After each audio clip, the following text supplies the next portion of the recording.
बात करेंगे कैसे एक लड़की को 4 गोलियां मार के कत्ल कर दिया गया और उसके प्राइवेट पार्ट के ऊपर भी गोलियां मारी गई और कैसे एक कार ड्राइवर को भी कत्ल कर दिया गया गोलियां मार के। तो ये कहानी है क्या, शुरू से शुरू करते हैं। नाजरीन मैं ग्रामी बात कर रहा हूँ मैं दीप्ति गौतल एंड दविंदर सिंह केस के बारे में। नाजरीन केस शुरू होता है हरियाणा के शहर रोहड़ी से। यहाँ पे सड़क किनारे एक आदमी जा रहा होता है कि रात का टाइम होता है, उसे अंधेरे में कुछ सड़क के किनारे चीज पड़ी हुई नजर आती है, लेकिन अंधेरे की वजह से खास नजर नहीं आती। वो अपने मोबाइल की टॉर्च ऑन करता है और देखता है कि एक लड़की की लाश पड़ी हुई है। तो वो घबरा जाता है, घबरा कर पुलिस को कॉल करता है। पुलिस आती है, लड़की ने पैंट और शर्ट पहनी होती है। नाजरीन ग्रामी पुलिस वाले आके उसकी जेबों की तलाशी लेते हैं तो उसकी एक पॉकेट से एक ब्यूटी पार्लर का कार्ड मिलता है जिसके ऊपर नंबर लिखा होता है और ये ब्यूटी पार्लर का कार्ड दिल्ली का होता है। नाजरीन ये लाश हरियाणा में पड़ी होती है और ये ब्यूटी पार्लर का कार्ड दिल्ली जयपुर का होता है। अब नाजरीन ग्रामी दिल्ली जयपुर इस कार्ड के ऊपर फोन किया जाता है। आगे से एक लड़की बोलती है, लड़की को बताया जाता है कि इस तरह एक लड़की की लाश मिली है, इसका क्या नाम है। तो वो बताती है इसका नाम दीप्ति गौतल है। तो उससे उसका मोबाइल नंबर लिया जाता है। मोबाइल नंबर लेके देखा जाता है, ट्रेस किया जाता है नंबर और देखा जाता है कि सबसे एंड के ऊपर कॉल किसे की हुई है। तो पता चलता है कि सबसे एंड पे कॉल बाप की हुई है। तो उसके बाप के नंबर के ऊपर फोन किया जाता है, उसको बताया जाता है कि इस तरह आपकी बेटी की लाश यहाँ पे पड़ी हुई है। तो उसका बाप कहता है कि रात 11 बजे तो मेरी बेटी से मेरी बात हुई थी, तो वो मुझे कह रही थी कि मैं दिल्ली में हूँ, सही हूँ, मुझे कोई परेशानी नहीं, मैं अपने दोस्तों के साथ हूँ, इसलिए मैंने उसे ज्यादा तंग वगैरह नहीं किया और मैंने उससे मजीद नहीं पूछा कि वो किधर जा रही है और किधर नहीं जा रही। ऐसे बाप अपनी बेटी के पीछे आ जाता है और लाश को डीएनए रिपोर्ट के लिए और पोस्टमार्टम के लिए हॉस्पिटल भेज दिया जाता है। हॉस्पिटल जाके उसका बाप लड़की की पहचान करता है, वाकई वो उसकी बेटी होती है। यहाँ पे उसका पोस्टमार्टम होता है, पता चलता है जी एक गोली उसके सर में मारी गई है, 2 गोलियां उसकी छाती के ऊपर मारी गई और एक गोली उसके प्राइवेट पार्ट के ऊपर मारी गई। नजरीन ग्रामी ये कोई जो भी बंदा था, इसकी काफी ज्यादा गहरी दुश्मनी थी लड़की के साथ। लेकिन ये लड़की कौन थी, यहाँ पे अब इस चीज की डिटेल निकाली जाती है। तो पता चलता है ये लड़की दिल्ली से एक कैब के जरिए आई थी। इसने एक कैब बुक करवाई थी, लेकिन थोड़ी देर बाद इसने वो कैब बंद भी करवा दी थी, रुकवा भी दी थी कि तुम लोग हमें लेने ना आओ, मैं अब कहीं पे नहीं जा रही हूँ। लेकिन नाजरीन ग्रामी जब इसने कैब रुकवा दी थी तो फिर ये जयपुर राजस्थान में कैसे पहुंच गई, ये सोचने वाली बात थी। अब नाजरीन ग्रामी पुलिस इस चीज को देख ही रही होती है कि दूसरी तरफ दिल्ली से जो रास्ता जयपुर जा रहा होता है, जयपुर जिला के करीब ही एक बंदे की लाश मिलती है जो कि रोड के साइड के ऊपर पड़ी होती है। अब राजस्थान में नाजरीन हरियाणा में वो लड़की की लाश मिली होती है, उस लड़की को खंगाल रहे होते हैं और जयपुर में इस बंदे की लाश मिलती है। जब पुलिस वाले देखते हैं तो वो किसी चीज का ड्राइवर लग रहा होता है, ड्राइवर टाइप की उसने वर्दी पहनी होती है। पुलिस वाले उसका तलाशी लेते हैं ताकि कोई चीज कोई शय बाहर निकल सके, पता चल सके, लेकिन तलाशी के बावजूद कुछ नहीं निकलता। अब पुलिस वाले सोचते हैं कि ये कौन हो सकता है। पुलिस वाले खैर वापस जाते हैं, उसकी लाश को हॉस्पिटल भेज देते हैं, डेड बॉडी को, ताकि पोस्टमार्टम वगैरह हो सके। पता चलता है उसके सर में भी एक गोली मार के उसको कत्ल कर दिया गया। अब पुलिस वाले को पता चलता है कि ये 24 घंटे पहले इसकी कत्ल हुआ है। तो पुलिस वाले वापस टूल प्लाजे पे जाते हैं। जिस टाइम कत्ल की रिपोर्ट आई होती है उस टाइम का टूल प्लाजे की तलाशी लेते हैं, टूल प्लाजे के कैमरे देखते हैं तो उनको एक अनोवा कार नजर आती है जिसमें ये ड्राइवर बैठा होता है। वो गाड़ी का नंबर खूब गौर से देखते हैं। देखने के बाद वो गाड़ी के नंबर का जो मालिक ऑनर होता है उसकी रजिस्ट्रेशन निकलवाते हैं, ऑनर से राब्ता करते हैं। ऑनर होता है अजय सिंह। अब अजय सिंह को फोन किया जाता है, उनको सारी बात बताई जाती है कि आपकी गाड़ी कौन लेके गया था, किसके पास थी। तो वो बताता है कि मेरी गाड़ी मेरा भाई दविंदर लेके गया था और वो गाड़ी उसकी थी, मैंने उसको खरीद के दी हुई थी, वो ही चलाता था। तो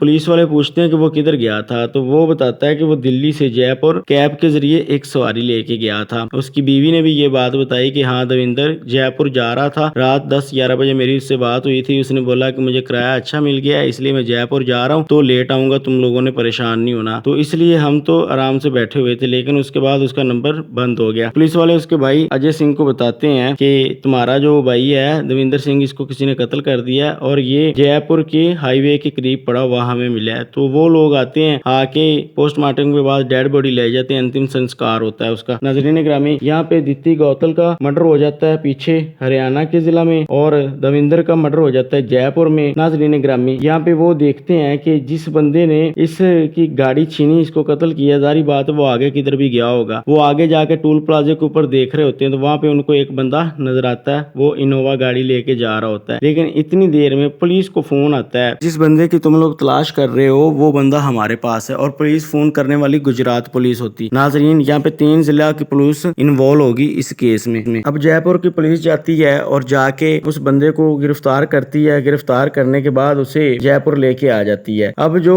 जिस लड़की ने कैब बुक करवाई होती है वो दीति होती है। अब दीति का भी मर्डर हो चुका है, दाविंदर का भी मर्डर हो चुका है। मर्डर करने वाला गुजरात पुलिस को पकड़ लेती है, गुजरात पुलिस, और जयपुर पुलिस के हवाले कर देती है। जयपुर पुलिस जो होती है वो हरियाणा की पुलिस से सारा कुछ शेयर करती है, हरियाणा की पुलिस जयपुर पुलिस से शेयर करती है और जयपुर की पुलिस गुजरात पुलिस से सब कुछ शेयर करती है। यूं नाज़रीन ग्रामी ये केस हल होना शुरू हो जाता है। तो अब उस बंदे को अच्छी सारे फैंटी लगाई जाती है, उसको मनाया जाता है कि तुम बताओ तुमने कत्ल क्यों किया और ये सब कुछ कैसे हुआ और ये बंदा कौन था, इसके बारे जान लेते हैं। नाज़रीन हेमंत इसका नाम था और ये एक बॉडी बिल्डर था, लेकिन इसने दाविंदर को और दीति को कत्ल क्यों किया ये जानते हैं और ये जानते हैं कि ये रहने किधर वाला है। नाज़रीन ग्रामी ये जो हेमंत था ये रहने वाला था दिल्ली का और ये जो दीति थी ये भी रहने वाली थी दिल्ली की। अब हेमंत और दीति का आपस में क्या तल्लक था? तो नाज़रीन ग्रामी ये जो दीति थी ये लवर थी हेमंत की और उस दिन अपने बाप से झूठ बोल के हेमंत को मिलने आई थी। हेमंत जो कि एक माना जाना बिजनेसमैन था अपने इलाके का और बॉडी बिल्डर भी था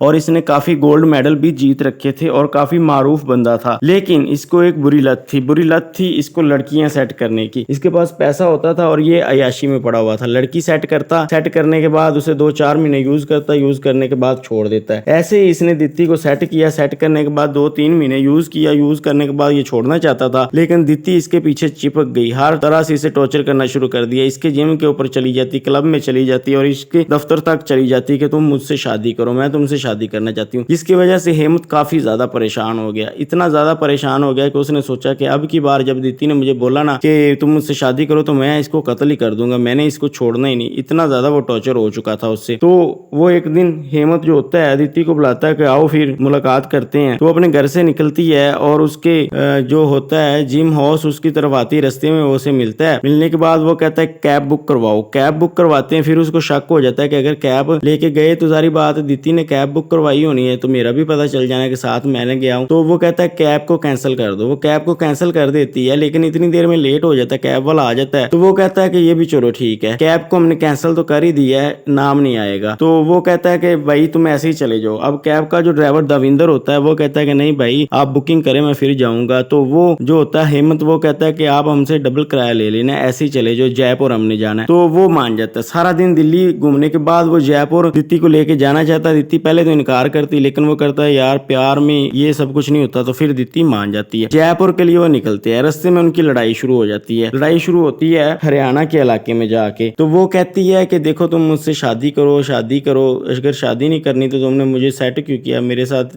टाइम क्यों स्पेंड करते रहे। इन चीजों के ऊपर जब बहस होती है तो वो गाड़ी में बैठा ही उसे गोलियां मार देता है, जो कि एक गोली सर में लगती। उसके बाद उसको बाहर निकालता है, बाकी 3 गोलियां उसके 2 सीने में और एक प्राइवेट पार्ट में मारता है। इस दौरान ड्राइवर की और उसकी हाथापाई हो जाती है, जिसकी वजह से एक साइड शीशा भी टूट जाता है और खून के कुछ छींटे फ्रंट सीट के ऊपर और कुछ छींटे बैक सीट के ऊपर गिर जाते हैं। नाज़रीन ग्रामी वो लाश को वहां पे फेंकता है। ड्राइवर को जोर जबरदस्ती पिस्टल के जोर के ऊपर कहता है कि चलो अब तुम इसको लेके जयपुर की तरफ चलो। वो जयपुर की तरफ जा रहा होता है कि रास्ते में एक टोल प्लाजा क्रॉस करके जयपुर के जिले में इंटर करके वो उसको भी सर में गोली मारता है। गोली मारने के बाद वो उसको भी साइड पे फेंकता, फेंकने के बाद वो जयपुर चला जाता है। अब 3:30 बजे लड़की का कत्ल हुआ था। 4 बजे उसके बाप को मैसेज आया कि पापा मैं बिल्कुल ठीक हूँ, आप लोगों ने चिंता नहीं करनी, परेशान नहीं होनी। यानी कि उसने कत्ल करने के आधा घंटे बाद उसके बाप को मैसेज किया। मैसेज करने के बाद उसने नंबर बंद कर दिया। फिर आगे जब वो गया गुजरात में तो वहां पे वो पकड़ा कैसे गया? पकड़ा ऐसे गया कि जब उसने वो गाड़ी एक डीलर को सेल करने की कोशिश करी तो सबसे पहले उसने अपने दोस्त को दिल्ली में फोन किया कि अनोवा कार अगर हम सेल करें सेकंड हैंड तो कितने में हो सकती है। तो उसके दोस्त ने बोला कि अगर कंडीशन ठीक है तो 8 लाख रुपए में सेल हो सकती है। अब वो ये रेट लेके गुजरात में जो था एक डीलर के पास गया जो सेकंड हैंड गाड़ियां खरीदता था। उसने जाके उसको बोला कि मैंने ये गाड़ी सेल करनी है और एक फर्जी कार्ड भी दे रहा था कि इस कार्ड के ऊपर तुम मेरी डिटेल लिख सकते हो। अब उसने देखा कि कार्ड में उसके साथ तस्वीर नहीं मिल रही, क्योंकि वो दविंदर की तस्वीर थी और दविंदर का ही कार्ड था, क्योंकि वो जाते हुए दविंदर और दीति की सारी आइडिया वगैरह भी ले गया था। लेकिन वो किसी न किसी तरीके उसका जो ब्यूटी पार्लर का कार्ड था दीति का वो उसकी जेब में बच गया, उसको नहीं मिला था। ऐसे ही वो दविंदर की आईडी वहां पे दे रहा था। अब जो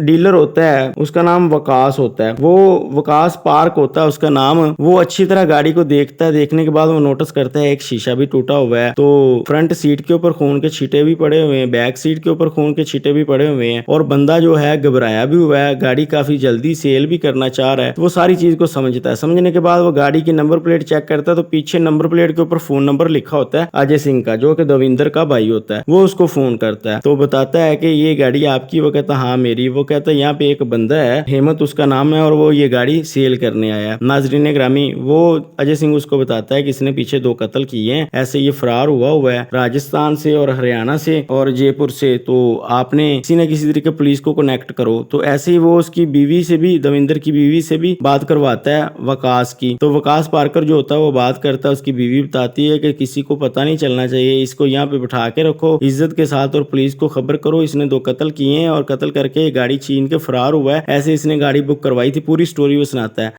वो जो कार डीलर होता है वो चुपके से पुलिस को इत्तला करता है, गुजरात पुलिस को। गुजरात पुलिस आके उसे गिरफ्तार कर लेती। गिरफ्तार करने के बाद वो सारी स्टोरी सुनाता है, अजय सिंह के साथ उसका राब्ता करवाता है और दविंदर की बीवी के साथ राब्ता करवाता है। राब्ता होने के बाद जो गुजरात पुलिस होती है वो हरियाणा पुलिस के साथ और वो दूसरा जयपुर पुलिस के साथ राब्ता करती है। यूं ये केस हल होता है और केस चलता रहता है। केस चलता रहता है, चलने के 1 साल बाद केस हल होता है और केस का फैसला ये आता है कि इस बंदे को उम्र कैद की सजा हो जाती है और 1 लाख रुपया जुर्माना होता है। नाजरीन ग्रामी, मैं आपको बताता चलूं, ये हरियाणा के शहर रोड़ी से जो केस का फैसला हुआ था, रोड़ी की अदालत ने फैसला किया था, यहाँ पे उसको 1 लाख रुपया जुर्माना और उम्र कैद की सजा हुई थी। अगर 1 लाख रुपया जुर्माना नहीं देता तो पहले 1 साल वो कैद मजीद काटेगा, फिर उम्र कैद की सजा उसकी चालू होगी। तो यूं नाजरीन ग्रामी, अभी ये बंदा जेल के अंदर है और इसकी ये स्टोरी थी। इस कहानी को यहाँ पे खत्म करते हैं, आगे जो होगा वो आगे चल के पता चलेगा। अल्लाह हाफिज।